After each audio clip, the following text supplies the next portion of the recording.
So yeah, I'm really like excited to learn more about Algopeers. I saw a retweet, I think, from the Microbit Foundation last week on one of your projects.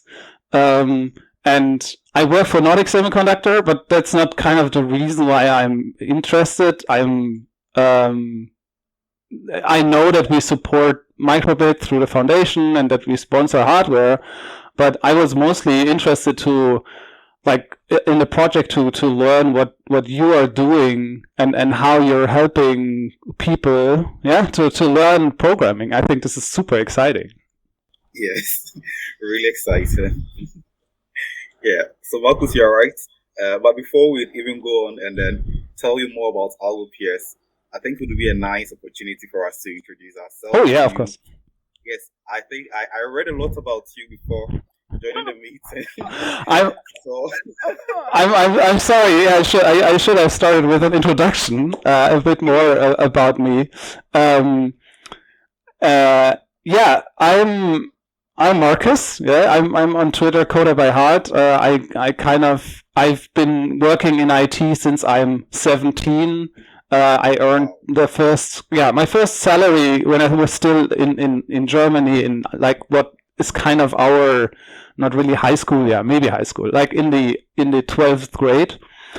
And since then, I've been in IT, so I'm a white dude from Germany speaking English. So I have it super easy in my job and could kind of progress gradually in my career. Now I'm in my 40s, in the early 40s, and and I'm becoming kind of the old guard.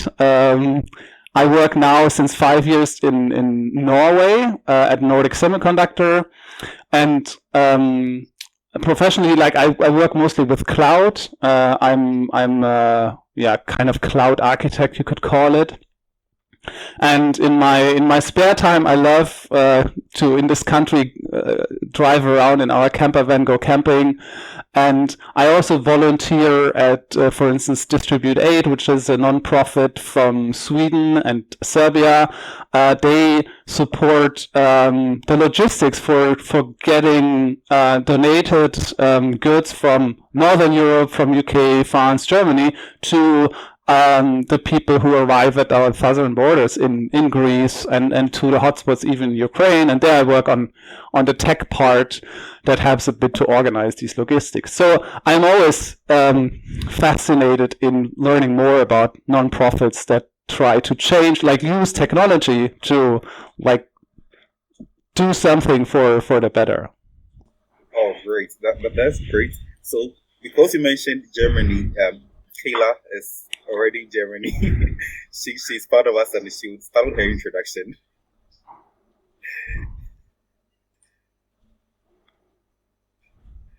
Kayla, so I you're can't. muted. She's muted. Yes. Yes, sorry about that. Hi, so I'm Christina, but I think everyone in Algopeers calls me Kayla. And yes, as he said, I am in Germany at the moment because I'm studying and doing my master's. But the main reason why I'm with them is because I'm more into art, and then at the same time as well, I I consider myself a global citizen, and I think what they are doing really aligns with most of the things I'm interested in. So I just try to help out in whichever way I can to help them reach their goals. Yeah. Also, okay. So, who else is next? Nanaja. Okay, so I'm Nanajwa Lucia, and I'm a program assistant here at Algopeers, and I'm also a peer learning mentor for the art model Limoja. Yeah, and I help out with design sometimes. Okay, great. Okay, so I think Nanaja and Kayla did mention uh, they being mentors for arts. So I know Marcus is very aware of STEM, science, technology, engineering, and mathematics. But then we go the extra mile and focus on art too. So we have added an arts variable, an A variable in our STEM. So these wonderful ladies are in charge of designing our curriculum for our art sessions and also with the designs we also do have here. Yes, Victor.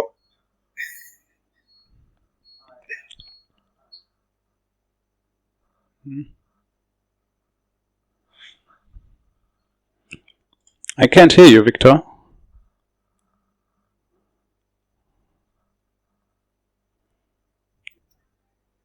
Hello. Maybe. Yeah, no, yes. Yeah, can you hear me now? Yes. All right. So I am Victor, and I call myself the finance guy. But then, so I think in 2018, that was when I met Sam. So I was literally someone who actually had interest in becoming maybe a business lecturer or something, impacting in the classroom. But then when I met Sam, I realized that educating people or impacting people goes beyond being in the classroom and also actually helping and making societal impact as well. In as much as we are trying to expose our kids to science, technology, engineering, art, and math, it's very important that we're able to build entrepreneurial people as well. So I am a PLM mentor at Algopeers, and I do a little bit of programming. I engage the kids in coding as well. And also when it comes to the finance aspects, we are trying to help the kids being able to identify opportunities in the areas that they find themselves in and also monetize those opportunities as well. So you can call me the finance guy.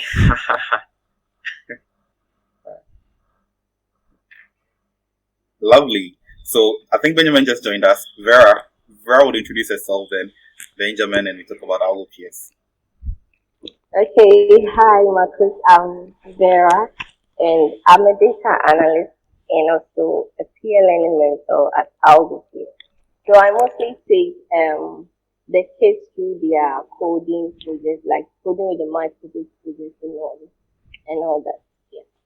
So yeah, I think that's basically it, and that's what I do at Algopeers. Awesome. So I think so far, Vera has also introduced herself. So Marcus, Vera is the brain behind our data. So interpreting our data, we are a data-driven community. So while engaging the kids to make sure we collect all relevant data to improve our services, and Vera has been very instrumental at that. Yeah, Benjamin. Bonjour. You're muted, Benjamin. Benjamin, you're muted. Bonjour. Hi guys. Hey. So I am Benjamin, and I am in charge of community management specifically. I have mostly been in charge of storytelling. So all the stories that I've been flying on social media, I play a crucial role in bringing them out. So yeah, basically. All right. Thank you very, very much, Benjamin. Benjamin, didn't tell Marcus where you are now. I'm currently in a small town in France called Vendôme, southwest of Paris. So I'll be here for the next 7 months. So I'm going to guide the stories remotely and then push them out. So. All right. Okay. Great. Thank you, everybody. This is like amazing to learn how big your organization is, and then how much, how well you like cover a lot of these aspects. It's really amazing. Yes. Thank you, Marcus. And I think even on the bigger picture, we have a whole advisory board there, and we also have a community full of parents, and we interact with them on a daily basis. So at this juncture, let me introduce Algopeers to you. And okay, where am I? Great. Okay, so I officially welcome all of you to Cape Coast, especially Marcus. I think one of the things I read about Marcus was the fact that Marcus loves playing with the snow. So Marcus, here in Cape Coast, we have never seen a snowfall. So what we have here, beautiful rains. We wake up and you see a morning dew, and Cape Coast is actually a UNESCO heritage site. But unfortunately, it used to be a dreaded place because this particular location has a history about slave trade. We're talking about the European European transatlantic slave trade. It's occurred mostly here in this particular place. So it is also a UNESCO heritage site. And apparently, I think when Barack Obama became a president, he even came to visit this particular castle. That is a Cape Coast castle. It's one of the oldest in the world. So Cape Coast, as we know, beautiful place with beautiful sceneries. You get to enjoy much of nature, but our history has not been as it is. However, it has been a place where um, any ambitious person could be and rewrite Africa's future. And why am I even saying this? Um, Currently, although Cape Coast has suffered all these experiences when it comes to the slave trade, this particular city, or let me talk about the entire region. So Cape Coast is located in Ghana's central region, and it used to even be the Ghana's capital city. So this particular region has um, a school population. You have about 2,000 primary schools. Talking about primary schools, talking about that's K 12 schools here, and Cape Coast is known as an icon of Ghana's education. So this particular region boasts of being, let's say, the Silicon Valley of Ghana's education. So we have all these schools clustered here. We have public universities, and most of us here went to public universities here in Cape Coast. That is how I got to find most of the team members. Talking about Victor, Nanajwa, Vera, Benjamin, they were all here in this particular city for university. So this is the population we have here when we talk about education. And unfortunately, though we have all these schools around, we have all these people around, human capital around, it has been a challenge for the city when we talk about the social, economic demands. Okay, so as at now, we have issues of poverty, high rates of teenage pregnancy, unemployment, even child trafficking. These are the least to talk about. We have these cases very predominant in the region. So, as a beautiful city with all these institutions, and you come here, and as at now, even challenges as basic necessities or Maslow's theory, think about basic needs. People are even struggling to meet their basic needs. You have young girls, a girl like 14. The last time we were at the social welfare, and we went to Asasi radio station here, and we had a lawyer from the social welfare talking about the rate of teenage pregnancy here. She actually showed us images. Unfortunately, I don't have them here. You see about 14-year-old girls, 13, and then they are pregnant and they are living in severe conditions. And also unemployment too has been recorded a lot of times as one of the challenges in this particular region, despite all the blessings we do have here. So this is where Algopeers decided to come in. I remember when I first of all got to Cape Coast, I sat in the bus, and the very first thing I felt within me, well, I believe in divinity, I believe in God. The very first thing I heard in me was some people came for the school, but some came here for the city. So Sam, that is Sam. My name is Sam.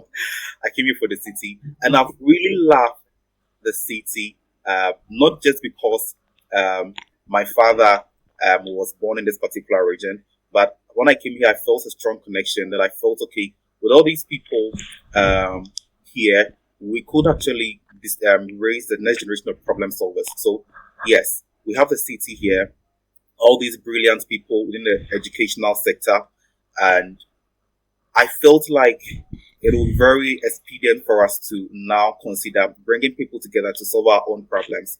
And we might talk about the Industrial Revolution from the first to fourth currently. And I know Nordic plays a crucial role when it comes to building semiconductors for the fourth Industrial Revolution. But when you check Ghana as a country, or even Africa as a whole, Africa has been very late when it comes to all the revolutions, the Industrial Revolution, like the first to third. And Africa is even still trying to find its way, maneuver its way, and thrive in these particular revolutions.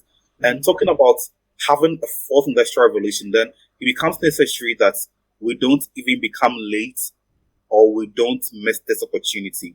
Okay, so that is also the scenario. That's also the case for Central Region. So this is where Algopeers came in, having this particular vision of raising the next generation of problem solvers and also preparing them for the future of work, that is a full industrial revolution. And how were we going to do this? I know this is a very big mission, and sometimes it seems impossible to do. But we've always believed that we could always break problems, even as big as they are, we could break them down into bits and then we tackle them. So here we believe in tackling issues bit by bit. And I will say this, it is very impossible for anyone to decide to swallow a full apple, but once you're able to cut the apple into pieces, you're able to pick them one after the other, and then you start eating your apple, enjoying your apple. So over here, we decided to rather start focusing on building a science, tech, engineering, and arts math community.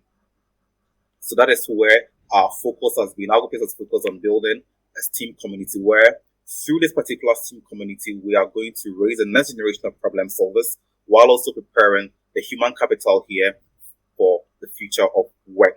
So this has been our journey. This one was in 2018, and our first attempt was to mobilize people who had no background in computer science, unlike Marcus, who, as at age 17, getting salary.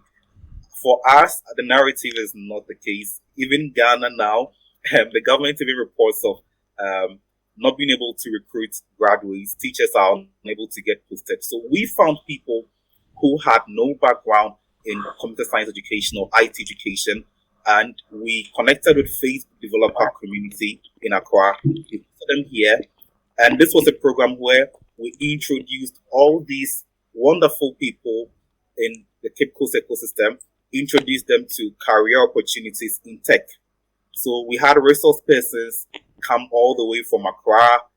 Some also came from Cote d'Ivoire, and then they came and introduced this wonderful people here to careers in tech and data science, talk about software engineering, talk about web development. And these people you see here, most of them were from medical school, some were from law school, business school, as you can see all of them here. And I'll be very proud to share with you that Vera, for instance, was a Medilab student, a medical laboratory student who joined this particular program and got very exciting about data analysis. And that has been her career path now. Nanajwa too was also a law student. And Nanajwa is currently on our team as a peer learning mentor, combining art with coding. Victor too, same story.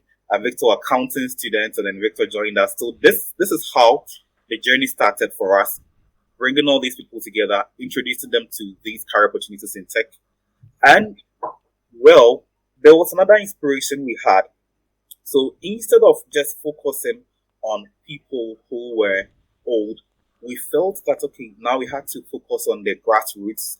So we had to go down and then start targeting young people who are now coming of age.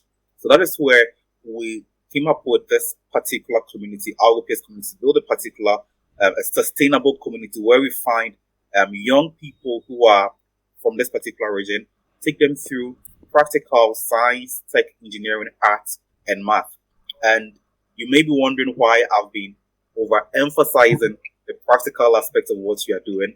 It is a serious challenge here in Ghana. Talking about practical STEAM education is really, there is a huge gap where the mode of acquiring knowledge here in Ghana is purely theoretical. So whereas we have come to improve, that is the practical side of education, we've started focusing also on young people who are now starting K-12 because they are going to be in this particular region for a long time. And I like what Benjamin always says. Benjamin would tell you, Sam, today's problem solvers were babies yesterday. So then why don't we start that particular culture of inspiring young people at this particular age to become problem solvers through science, tech, engineering, arts, and math? So, yes. And for our first meeting, remember at the space we had a blackout, a light out issue, and then we had to come under the tree so you can see us seated under the tree. And over here, we're talking about COVID-19 and how we can improvise a hand washing system. That is what was happening here to reduce the spread of the COVID-19. So over here,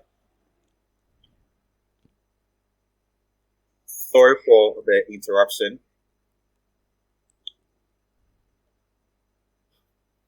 Is there any challenge?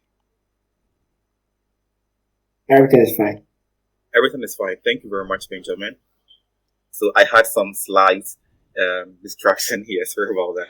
Okay, so we've had to also make available a maker space. Okay, so this is a maker space we had to um, um, build. I wouldn't say build. So we actually rent a space here in this region, and we've converted this particular place to a maker space where we invite people from our communities here in Central Region to come and then learn science, tech, engineering, and art and math. And this has been made possible with support from Nordic Semiconductor and also Microbit. So we have an open maker space here where the community comes together. You can see the children here. They come together. We talk about the global goals, the challenges we face in Africa, and how we'll be able to solve them with coding, especially using the microbits. So this is what we currently do at our makerspace. So yes, talking about the ecosystem, right from the tech community, engaging people with career advice, and then building a wonderful community of young people and making available a makerspace to them. I was very happy when I saw that Marcus also has a co-working space for his community where people come around and then they get to work. Well, this is also our version here in Cape Coast. So over here too, you can see some of the kids here being engaged. Yeah, I think we're talking about the global goals, how the global goals came about, why we have to work hard to save our planet. So, Marcus, we realized that our focus has not just been about coding or tech, it has practically been about problem solving, making sure these kids do not just grow up with skills in tech or in engineering or in art or in math or science, but then they become people who are really concerned about the planet. Whenever I see quotes or when I see posts from Elon Musk, I become very happy because you see someone who is really, really inspired about helping our planet. And that is the kind of generation we want to raise here. So this is Princess, you have RB, you have Les Lois, who are all young people, come to our makerspace every now and then every weekend to learn science, tech, engineering, art, and math to help our planet. So, what has been our impact? For the past 12 months, we have engaged 150 learners, and it is still counting. We engaged them. We've gone to schools for programs. We've completed 2 learning curves in engineering design, and our ongoing program is a 12-month program with Microbits Educational Foundation. And I think I shared the program structure with you. It is to emphasize on helping these kids develop the skills in microbits and then to solve the global challenges I've been talking about. So that is Vera here at a session with the microbits, introducing these wonderful learners to the BBC microbits and what the microbits can do in terms of problem solving. And this is Nafisa too. So there are so many young people here in this particular region who have not had the privilege of being introduced to practical IT education or science education. And Nafisa too is just one of them who are now starting their journey. And it would amaze you that with over 2,000 schools we have here in Ghana, you'd go around and you ask them, you do a quick survey, and you realize that most of them have not had the privilege of even coding, okay? And then that have not even had the privilege of learning a computer in a more practical aspect. I saw a post from Bill Gates, and I was very happy and sad at the same time. Bill Gates spoke about the fact that he was fortunate to have been introduced to computers at the age of 12. Over here, the narrative is different. I got my first laptop when I was at level 200 at the University of Cape Coast. And for most young people, this is the narrative. So it is very important for us. It's our most crucial ambition to have these wonderful people have access to gadgets like the microbits, other extensions that will make it possible or feasible for them to experience practical STEM education. It's very crucial for us. So there are some people like Nafisa too, and this is what we are doing to help them. And you'd ask, what is our way forward? Well, we have a bigger picture, but then we like to break our vision into smaller pieces. I would say, although these ones we have here are a bit Herculean, we believe that we'll be able to develop a microbit ecosystem. We are currently in contact with ARM technology. We are looking forward to building an ecosystem where young people, where startups, where educators would be able to access all the ARM microbit technologies, which are also powered by Nordic. We'll be able to build an ecosystem where these young people, these wonderful talents here, would have access to these technologies and then be learning them and then implementing them. We are also looking at scaling our current program to schools. So the schools do have their curriculum, and then there is a huge gap there in the traditional classroom. Now, what we currently run is an after-school program, and then we want to go into the schools and make sure these schools are inspired, these teachers, the learners have a program as this running in the schools. It would be a privilege. It would have been a privilege for us to, let's say, maybe from K-12, if we had gotten teachers or classrooms where our resources are powered by microbits or ARM, and then we'll be able to learn with them. So we want to stretch to them. And we are happy that the Ghana Education Service so far has granted us permission to run our school programs here in this particular region. So yes, this is also an opportunity for us to invite more stakeholders to come on board so that we run our program in these schools. And yes, with the emerging markets, looking at the fourth industrial revolution, with our conversation with ARM, we are currently looking at driving artificial intelligence, IoT, looking at cloud technologies, looking at empowering them at the ecosystem here, talking about the startups here. So there are a lot of SMEs here. There are younger people who are starting up companies, but then they are not powered by these emerging technologies. So we want to build with this ecosystem, we want to empower them so that they will be able to inculcate all these technologies in their new markets that are coming here. And of course, this is going to be very possible with a data strategy. So while we are collecting data, we want to be able to do intensive research and understand the community at a data level and be able to develop educational technologies and curriculum or pedagogies that are going to help achieve our aim. So Marcus, I had to do this in a short time. I had to do this quickly. And I think this is Algopeers in a little piece.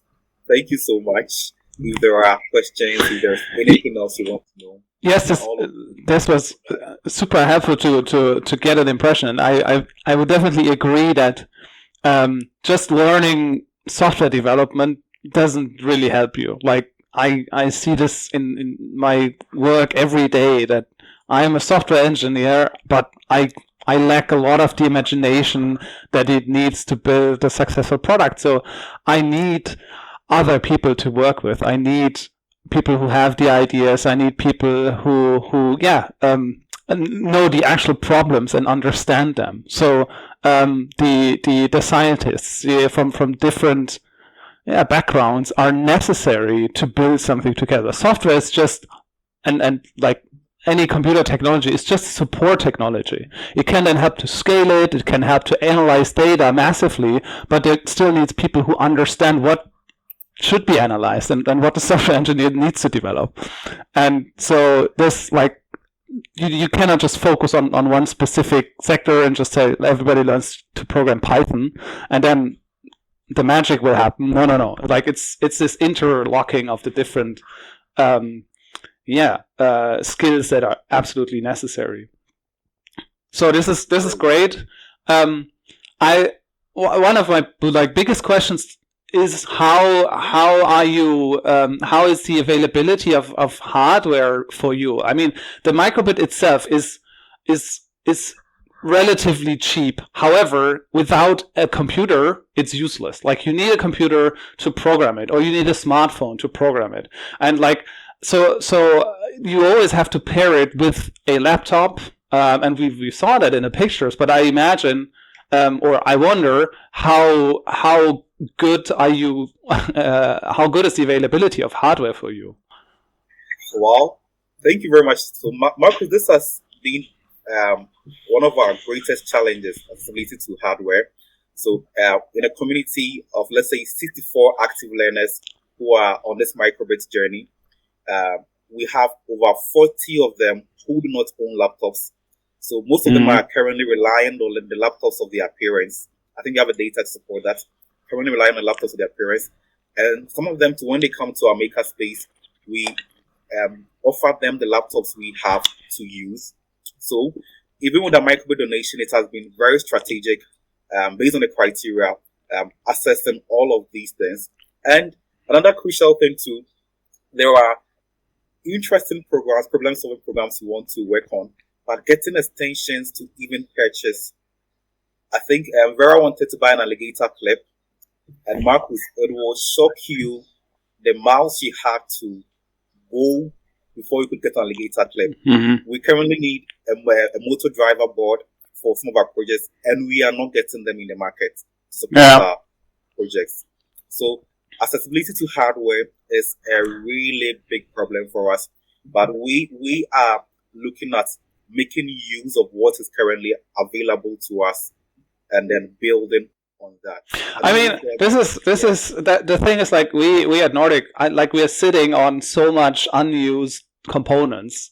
I do like summer project with students, and I just order 10 robot boards with motors, with actuators, with whatever, and then just lays around in our office. So I think it would definitely be worth figuring out if you could publish a needs list and say, okay, this is what we need, and then we can figure out a way to ship you some of the components that we have in access and that we are not using, or just to donate them, because for us it's kind of easy to acquire them here in Europe, and then it should be okay-ish to send a package over to you. That would be very great. That would be very great. That would be very great. I don't know if Vera, Victor, the mentors, if we have something to add to the accessibility to hardware. Okay, so let me add this. So Marcus, so apart from that too, even with the schools here, the last time I read a report, and I think less than 10% of schools here in Ghana even have access to a practical lab, laboratory, K-12, yes.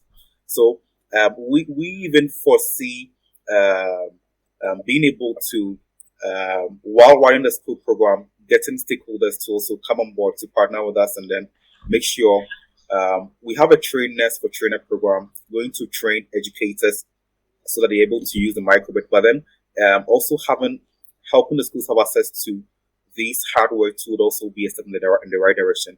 So we are also currently looking at getting partners, stakeholders who could also help us to scale the accessibility to schools also. How is that kind of possible to protect this equipment? Because I have a friend who is working in South Africa, and they have similar challenges, that there's no good tech education in school, and if they want to start working with schools, then they would provide schools with hardware, and laptops are very valuable, so they often get stolen. And is this a problem that you have as well? Okay, so for Ghana, I would emphatically say with the issue of people stealing the gadgets. We have not experienced that. I don't know if Nice, there are cool. cases like that. Yeah, but with the protection, with the microbit donation we are even doing, we realized that there was a manual that could come with a microbit, and it was all about education. So we invited parents and learners to our makerspace, and we took them through an orientation to make them understand how to use the microbit, the safe ways of using them. So while you get the gadgets, I'm sure we going out and educating them proper handling would be a right step in the direction, Mm. and also monitoring the activities that are being done with the hardware too is also something we pay critical attention to. But for theft issues, we have not experienced Nice. those things. Yes. Yeah. Yeah, and I definitely like a program to coach, train the trainers, basically, that you multiply your knowledge and also the formats that you've discovered to work, like the courses that you have, the programs that you have, the knowledge about what class size works well, how many people you need for how much, like how often should people go to this, once per week, twice per week, once per month, and like packing this up into something that you share with others. I think this is, this helps to multiply that. And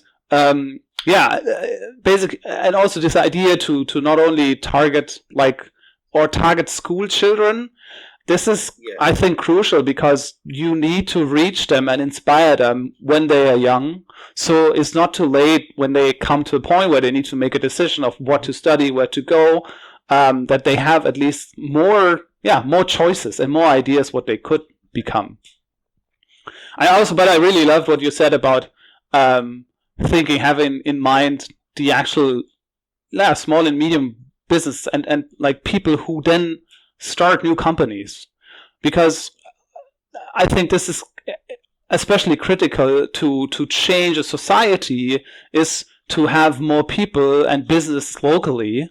And is with a technical training, the amazing part is that you can work from anywhere, and that means you can stay where your community is and keep supporting your local community, but still earn money working for global companies, or have your own businesses. So that's really nice. That's very true. So, yes, Benjamin. Okay, the other thing you haven't mentioned yet is the battle with telecommunications as far as internet access is concerned. Yeah. Oh, okay. How did I forget that? So tell a bit more, because of course I can imagine, like, at least for me, it's like I had internet access since I was basically 14, and we have 5G everywhere, IoT everywhere, we have fiber to the home. So I mean, this is like we are extremely privileged when it comes to that. Okay, Marcus, I want to share something with you right away. Okay, Kevin. Where is it? Okay, I'm almost there. Just some few minutes. I hope this doesn't go. I hope it's not a picture of me. No, Victor, no spoiler alert. Just relax. Okay. Alright, so here we go. Okay. So I hope it's not an internet problem. oh, there's no internet problem. I'm just prepared to share. And okay.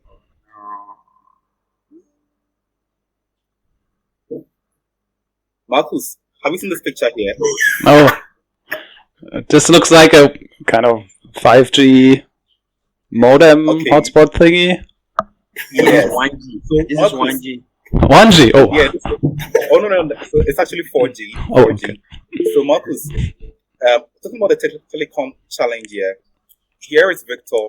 Victor was one of our Friday evening sessions. So we do have online meetings where the kids stay home and then be able to connect with us on Google Meet or Microsoft Teams. So then we do have some lessons, and we're experiencing. I wouldn't want to use a strong word, but it was a terrible internet connectivity issue that Victor had to carry this router on his head just to find the right position for us to get a stronger internet. And amazingly, as even as it looks here, I think that was how it was working for us. But that has not been the case all the time. There are particular places that do have stronger internet connection, but for most places, this is the narrative. It is very difficult getting a very good connection to run a program. So how even solving this issue? We currently have a model where we want to make most of our online training programs on offline models. So recording videos using the Microsoft Make Code has been a great tool for us in terms of the offline approach for learners to write their codes at home. Mm. So recording videos for them, tutorials for them. Then they watch their tutorial, they write their codes offline, then they download it on the microbit, so also an offline tool, and then they're able to experiment with it. So we are currently looking at building a more resilient module looking at an offline approach. But this is the narrative for most people, and it is also affecting our online activities. We have learners. So far, our learners are from 34 suburban and rural communities who have all joined us. It is a step in the right direction. Supposedly, we have telecoms offering better services for us, faster internet.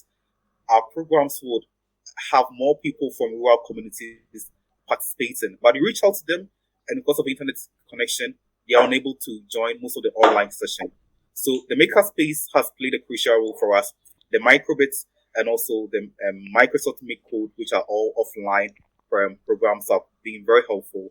And our mentors are currently also recording more offline videos. Benjamin, thank you very much for bringing this to our notice. But Marcus, how do you think we might solve this challenge? How do you think we might bring 5G? Well, so like I'm the wrong person to talk about that. Like this is from here. How could I have expertise in how your local telecom market looks like? My question, it's how are schools connected to the internet? Is that at least okay? Yes, so it is not okay. Not I okay. think that part of the statistics, I think that was conducted by G-Step. I forgot the name of the organization. They run a survey, and I think less than 10% have access to internet. Less than 10%. So for something like this to be feasible, then it means we have to be looking more at some offline approach. Mm. I mean, the thing is, like, all of this hardware, like, is still quite expensive. So, like, giving every child like 4G modem or satellite dish for Starlink, I don't think it's realistic.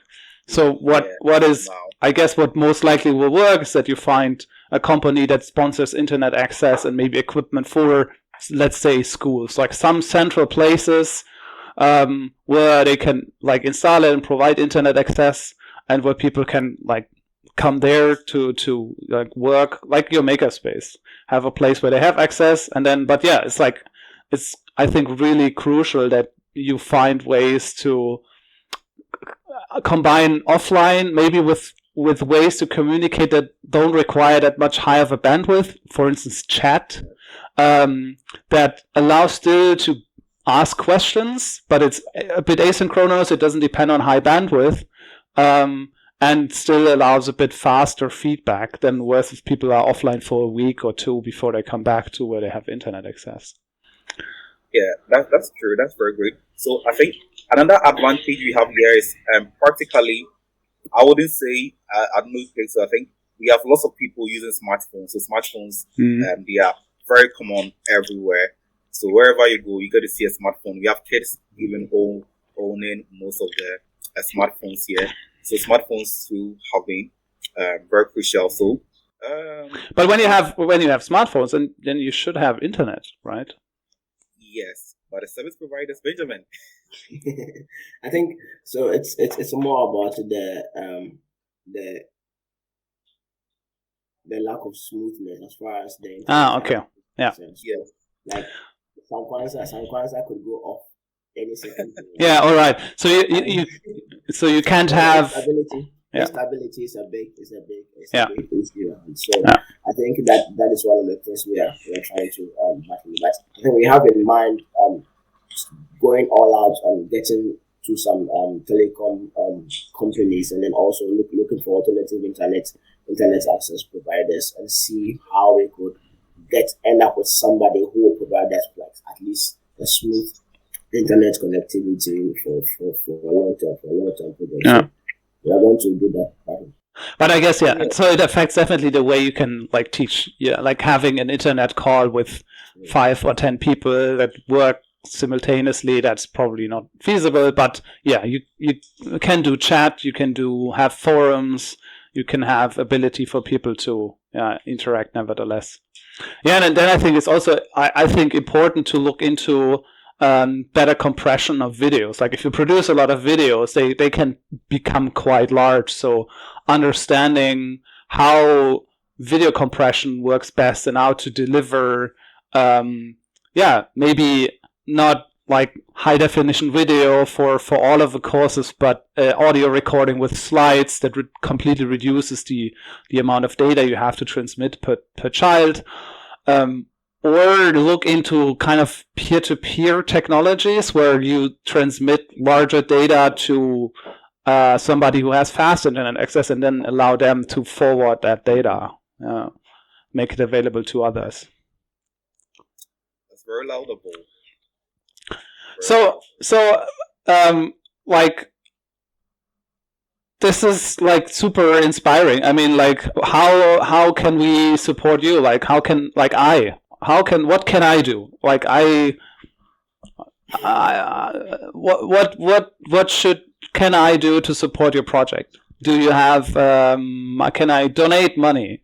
Can I find laptops for you? Can I whatever? Like, what would be a good action for me to take to support you? Okay, great. So, Marcus, I think we've highlighted some of the challenges for our learners here, and I think with access to the hardware, I think that is a crucial challenge here. Talking about the gadgets, I think that is very crucial. Well, we have a feedback somewhere.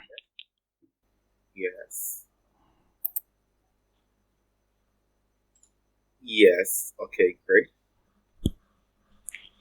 Great. Yes. So I think that is a pressing need at the moment. I don't know if the mentors would also have something to also talk about. It can also be like, I mean, I mentor people. I mentor students. I mentor individuals. I could mentor coaches. Like, I have experience in training trainers. I can write software. Like, for the nonprofit I work, like, I volunteer for, I contribute code. Like, I take my time and then I write code for them. So, like, this is because that is worth more than like the equivalent amount of money, because finding coders is hard.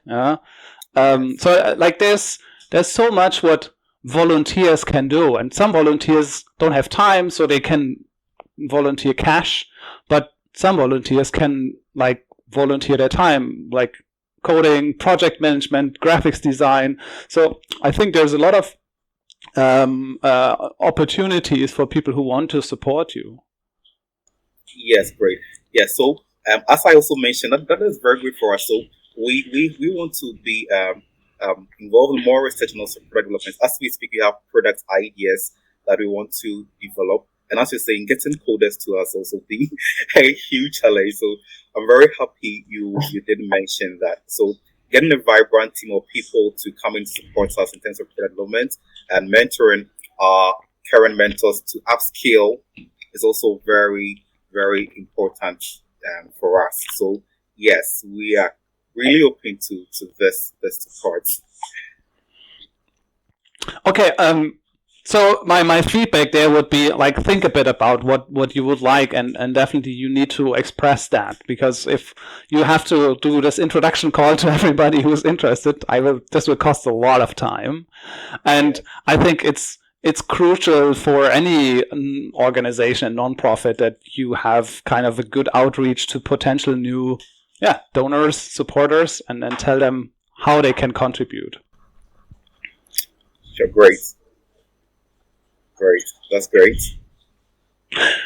So from my point of view, I definitely can offer right away. Like if you have the need to talk to me for a mentoring session, I can do this anytime, and have a call and talk about, I don't know, like this could be like project issues, it could be technical issues, it could be question of how to proceed, how to tackle a problem. So I'm available for that always. You can find my Twitter and then DM me, and then we can figure out a date where we can have a call. Thank you very much, Marcus. We greatly appreciate this support. We really appreciate this. We may not know how to express it. Well. I know right after this meeting, these guys are going out there screaming out loud, "Yay!" And to be honest, like for me, this is like really a small thing. So don't hesitate to ask me. It's a very small thing for me to do. And then let's agree that you will think a bit about the hardware that you would need for electronics components, what you could need. We will find a way to send it over to you and make a package. Yeah. So much. Thank you so much, Marcus. Thank you so much. Why are you all smiling? Can't you say something to me? Thank you very much. Yeah. You don't know what to say. Let's thank me if it actually happens. Like. Yeah. Yes. I just remember something. Victor. So Marcus, one of the things we are also looking at for the donation, I think when you mentioned it also came to mind. We are currently looking at expanding our makerspace. So currently, our makerspace is able to just host 10 learners per session. We've added an outer part to it that is able to host 7. So currently that's 17 learners. And we have more people who are willing to also volunteer to come and support us. But we just don't have that bigger space to do that. And spaces too are quite expensive here getting them. So I think the donation to going forward, if we can also get people who would also come in to support us to be able to secure a bigger maker space for the learners, I think that would also be very great for us. So you can also put that out there too. Do you have a campaign page where you collect the donations? So okay, so far we are now even rebuilding our website as we speak. So we don't have a campaign page, but we could go ahead and then make one available latest by tomorrow. Yeah, because I think this is always great when you have a concrete project and you have like concrete funding needs and can say, well, we need this amount of money to secure funding for like lending this place for the next 12 months or whatever. Then it's a great story that you can package into one specific campaign, and then people can donate to you. You give them a progress and say how much is needed, and yeah, I think this is a way to really get people a concrete idea how they can support you. And this is, in my experience, it's always better to have very specific goals that you can communicate about, and then give people a clear idea what you will be using the funding for. All right, sure. Thank you very much, Marcus, for this. Victor, you want to say something? Yeah. Yes. So I think talk about hardware issues. I think my laptop froze, so I couldn't say anything. But then I was hearing your voices and a lot of things. So I really appreciate your support. And then when you spoke about you mentoring and also coaching mentors and also learners is something that we really look forward to. You know, having someone who is industrial oriented and also having this sort of background who has been able to assimilate data in the field of, software engineering in that regard can help us with our embedded engineering models that we are providing to our case. And I always say, Sam is the king of bootstrapping. Yes, Sam is the king of bootstrapping. So if you can have someone also with in-depth knowledge in maybe coding, starting from scratch is something that we really appreciate in that regard as well. Yes. And so let me say to that as well. Like at Nordic alone, we have 1,500 people, and I guess over 800 are software engineers. So we have a massive I have massively access to a big group of people, and I can internally post something and say, hey, we're looking for mentors for this organization. And it will always be helpful if I can say, like, who is looking for a mentor specifically, which person is that, what is a bit of their background, and what is their current challenge.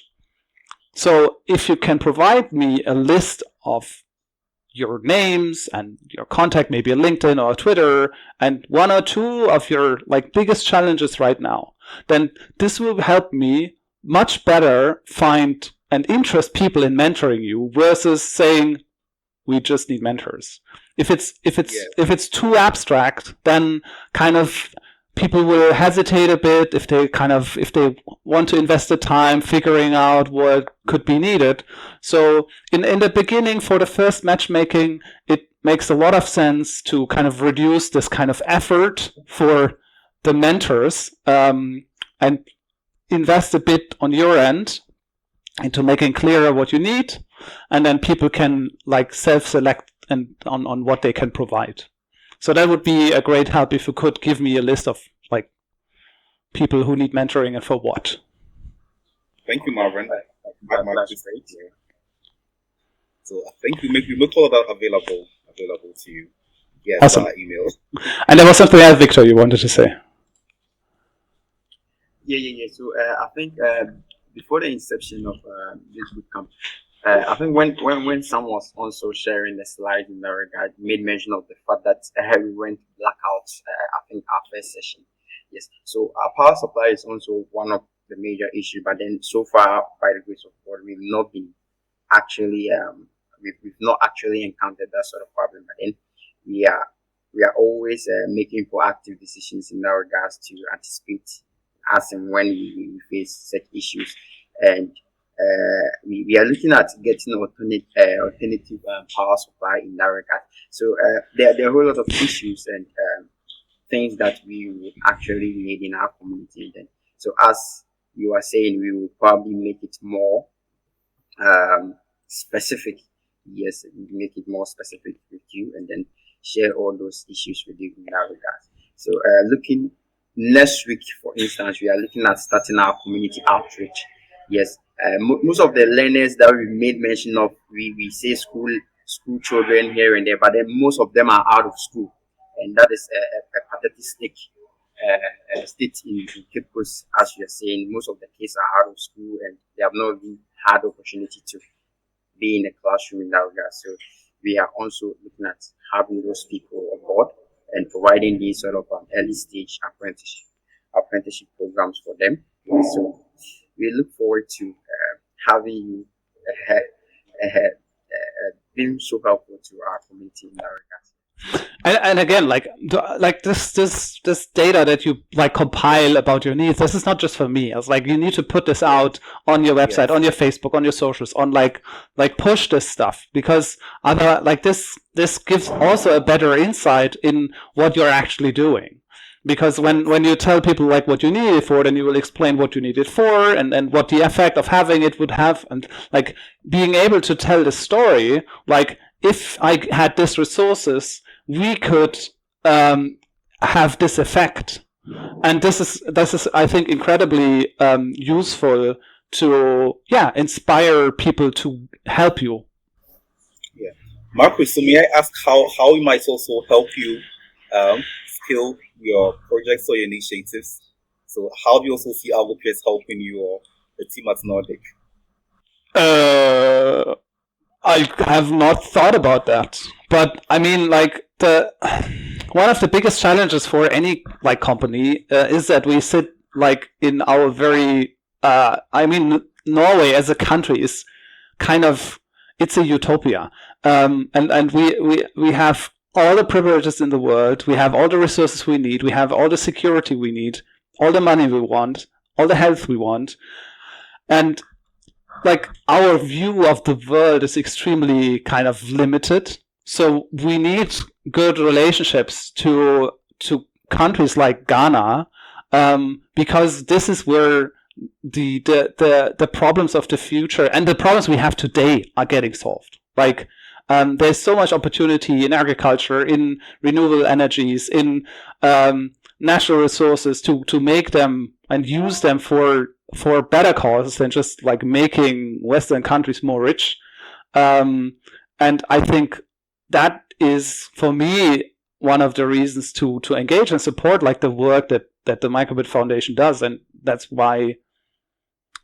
So I think the connection, knowing the people, engaging with local businesses. I think this is what will be really interesting in the future. We're looking for people always who can come to work in Norway. So if you graduate, and we have graduate programs, so that could be an option. But I'm not here to get something out of it. Like, I'm here to help you. Oh, this is very inspiring. This is very inspiring. So yeah, Marcus, I think Kayla mentioned that we are global citizens. That's one of the things we always look at, building good relations. I think we have programs with schools in Nanjing, China, I think Tunisia. So we are really happy about this, and we're also going to make this work for all of us. Yes. Yeah, we have a very big technical university in Trondheim.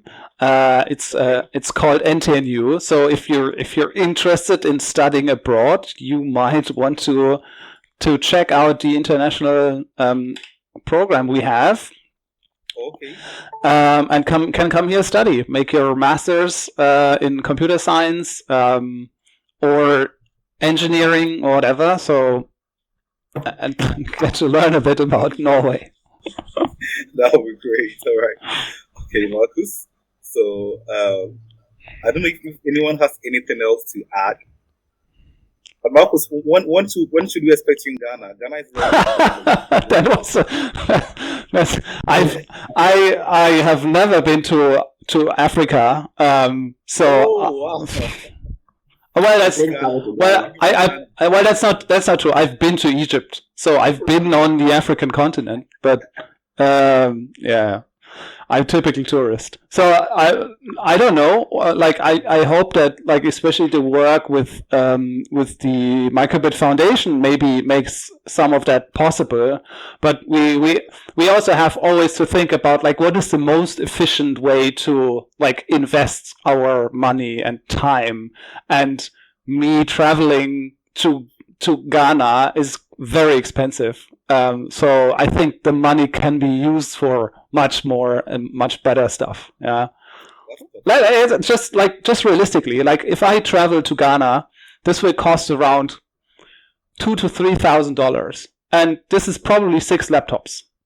So then, like, I'd rather take that money and, like, send over 6 laptops than, like, just one white dude. Yeah. So you can also look at it this way. You can also look at it as the worth of the experience of coming to Ghana. I mean, as you said, we're looking at how you can understand the system better, how you can build a stronger relationship and help better. And so I think, like, getting the stories from us, getting the vision of Ghana through us is one way.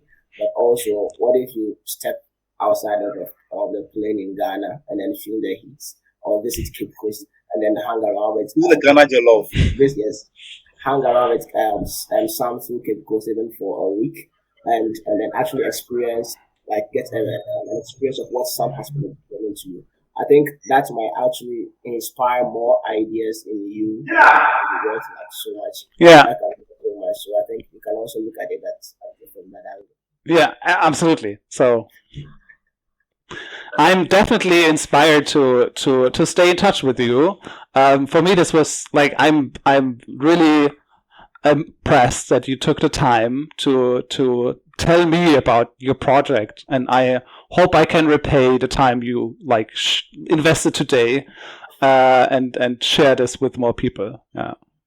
All right, Marcus. One quick question.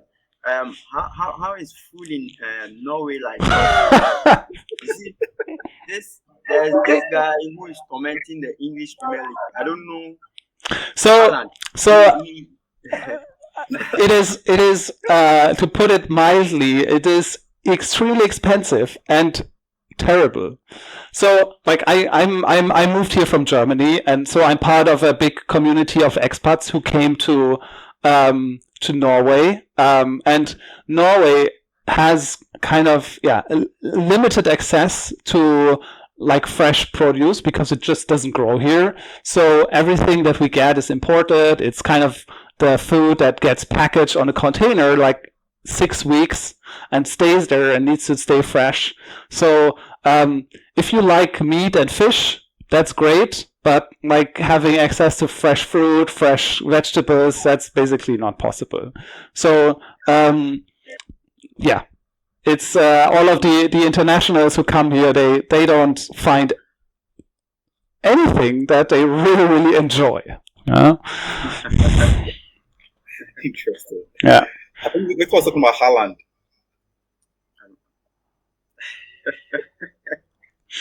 Yeah, and I mean, like already, like we have 8 degrees this morning. There is really a short period where you can actually grow food, and the only thing that we grow here in Norway, around where I live in Trondheim, is basically potatoes, beetroots, so stuff that can kind of grow when it's quite cold or in the ground. There's no fruit from here. The only fruit that grow in Norway is basically apples, and like you have to drive 300 kilometers to the south where they actually start growing apples. And traditionally, Norway as a country has always lived off fish, because that's accessible. And Norway is very famous for this torsk, which is a fish that gets then dried in salt, and for instance is shipped to Portugal. Like the Portuguese take more than half of the fish production of Norway, and they call it bacalhau, and then it gets kind of re-watered again, and together with tomato sauce, it's a white fish. But this is kind of the tradition in Norway, like no access to really fresh products and mostly fish. So yeah. Well, I think I have to go to Norway because I love fishes. I eat everything with fish. Okay, well then it's fine. Yeah, like for instance the price for fresh salmon or salmon is the same as for chicken. Yeah, so it's very expensive, but it's like the chicken is has the same value here. Yeah. So I think definitely food-wise, it would be amazing to go to Ghana. Yeah.